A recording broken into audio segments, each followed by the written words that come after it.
Dragons. They are one of the most famous mythical creatures of all time. A massive, lizard-like being that breathes fire from its mouth. And this makes it a fertile subject for stories and tales across different cultures.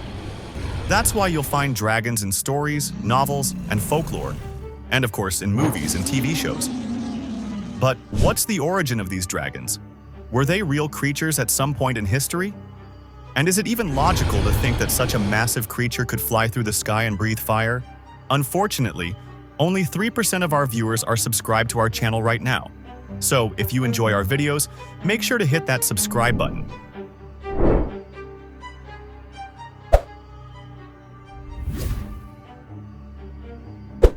One of the strangest things about dragons is that almost every ancient civilization talked about them. From China and India to the Middle East and Europe, all the way to the Americas. In Western civilizations, for example, in Europe and the Americas, their culture portrays dragons as huge creatures with powerful legs, sharp claws, and relatively long necks, with wings resembling those of a bat. But on the other side of the world, in China, it's a completely different story. The dragon in Chinese culture is a massive snake-like creature, without wings, but with whiskers and horns. And dragons aren't just in Europe and China. If you look into the culture of any ancient civilization, you'll find they had their own dragon. In Persia, they had a dragon called Ajidahaka, described as a yellow dragon with horns the size of mountains. If we move to Mesopotamian civilization, we'll find they had a dragon named Mushusu. In India, there's Vritra, and in Greek mythology, there's the multi-headed Hydra. Going far up north to Norse mythology, we find the dragon Nidugr. Even the ancient Egyptians had a massive snake-like creature named Apep, or Apophis, which closely resembled the Chinese dragon. They also imagined a creature named Wadjet, which was similar to a serpent but with wings. Now, what are the different explanations for the appearance of dragons? The fascinating thing is that many of these cultures were separated by thousands of kilometers, yet they all talked about dragons, albeit with some differences in description and appearance. This led researchers to ask themselves, why did every ancient civilization talk about dragons? Does this mean these creatures really existed, or is there another explanation? The first theory, which seems logical, is that the dragons described by ancient civilizations weren't dragons at all, but dinosaurs. Humans throughout history have discovered large fossils, massive bones, and giant skulls buried in the earth. But until modern times, they had no idea what these fossils belonged to. In fact, ancient Chinese records from over 700 years ago contain stories of people finding dragon bones. Because these skeletons were so large, unlike anything they had seen before, they imagined these creatures as powerful beings that ruled the earth, flew, breathed fire, glowed in the dark, anything you can imagine. Each civilization added its own creative touches to these descriptions, to the point that in Chinese culture, dragons were said to have spoken with humans, being wise, kind creatures who loved peace and goodness. But on the other hand, Western civilizations demonized dragons. They even sometimes describe dragons as being the devil itself. Their culture is filled with stories of legendary heroes who fought and killed dragons so that good could triumph over evil.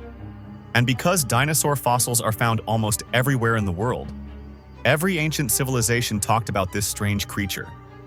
And of course, each culture put its own spin on the story, passing these depictions down from generation to generation until they became the legend of the dragon we know today. Supporting this theory is the fact that there were types of dinosaurs that actually had wings and could fly. The Quetzalcoatlus, for instance, had a wingspan that could reach 10 meters, and when standing, it was as tall as a giraffe. That's why many researchers suggest that this particular dinosaur is the origin of the dragon legend. There's another theory that dragons are purely mythical creatures, born from the imaginations of ancient peoples, with no connection to dinosaur fossils or anything else. The idea is that humans at some point wanted to imagine an incredibly powerful creature, so they combined various animals into one: a lion with a snake, a bat with an eagle, and a crocodile. They threw all of this into the mix and came up with the dragon. And indeed, if you look closely at the way dragons are described in mythology, you'll see that their heads resemble a crocodile or a lizard in Western depictions, or a lion's head in the Chinese depiction.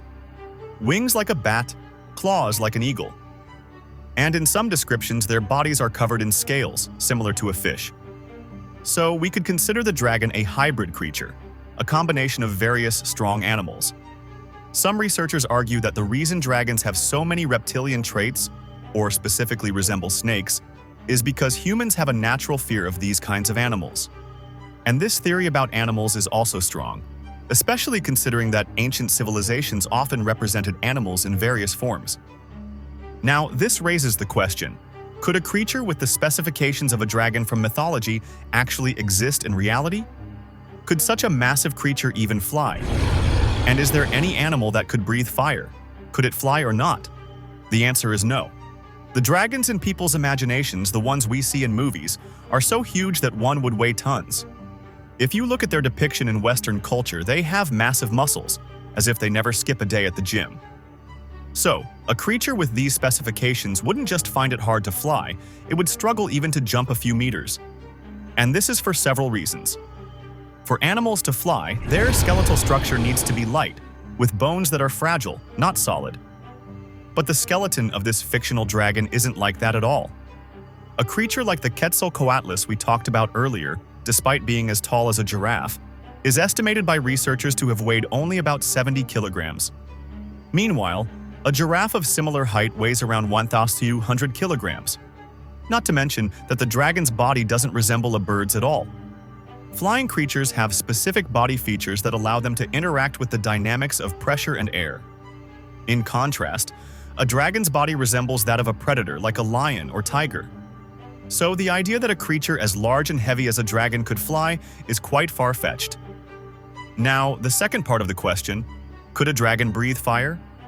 Surprisingly, although it's difficult, it's not impossible. While no creature in the animal kingdom breathes fire, some do things that come close. The bombardier beetle, for instance, when it feels threatened, emits smoke and a hot spray with a temperature of about 100 degrees Celsius. And when it releases this spray, it makes an explosive sound. This phenomenon puzzled researchers who couldn't understand how such a fragile creature could produce boiling hot liquid, and how this boiling liquid was stored in its body without harming it.